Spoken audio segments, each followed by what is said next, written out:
பீர்க்கங்காய் தொக்கு செய்ய போகிறோம். அதுக்கு ஒரு 1/2 கிலோ பீர்க்கங்காவை தோல் எடுத்துகிட்டு கட் பண்ணி வச்சுருக்கேன். தொக்கு எப்படி செய்யலான்னு பார்க்கலாம். கடாய் வச்சுக்கிடுங்க. ஒரு 2 ஸ்பூன் எண்ணெய் ஊற்றிக்கிடுங்க. இதில் கடுகு போட்டுக்கலாம். 1/2 ஸ்பூன் சோம்பு போட்டுக்கலாம். கருவேப்பிலை போட்டுக்கலாம்.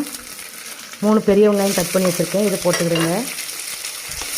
நல்லா வதக்கிக்கிடுங்க. 3 பச்சை மிளகாய் போட்டுக்கலாம். கட் பண்ணி வச்ச ஒரு கைப்பிடி பூண்டு போட்டு நல்லா வதக்கிக்கிடுங்க. கட் பண்ணி வச்ச 4 தக்காளி சேர்த்துக்கிடுங்க. போட்டு நல்லா வதக்கிக்கிடலாம்.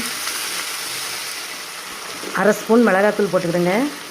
1 ஸ்பூன் மல்லித்தூள், 1/4 ஸ்பூன் மஞ்சத்தூள் போட்டு நல்லா கலந்துக்கிடுங்க. பீர்க்கங்காய் போட்டுக்கிடுங்க. தேவையான அளவு உப்பு கலந்துக்கிடுங்க. போட்டு நல்லா கலந்துக்கிடலாம். 1/2 டம்ளர் தண்ணி ஊற்றிக்கிடுங்க. தண்ணி ஊற்றி நல்லா கலந்துட்டு அப்படி ஒரு 5 நிமிஷம் சிம்மில் வச்சு வேக வைப்போம். பீர்க்கங்காய் தொக்கு சூப்பராக ரெடி ஆயிடுச்சு பாருங்கள். நல்லா பீர்க்கங்காய்லாம் சூப்பராக வெந்துருச்சு. இந்த சமயத்தில் கொஞ்சம் மல்லி இலை தூவி கலந்து இறக்கிக்கிடலாம்.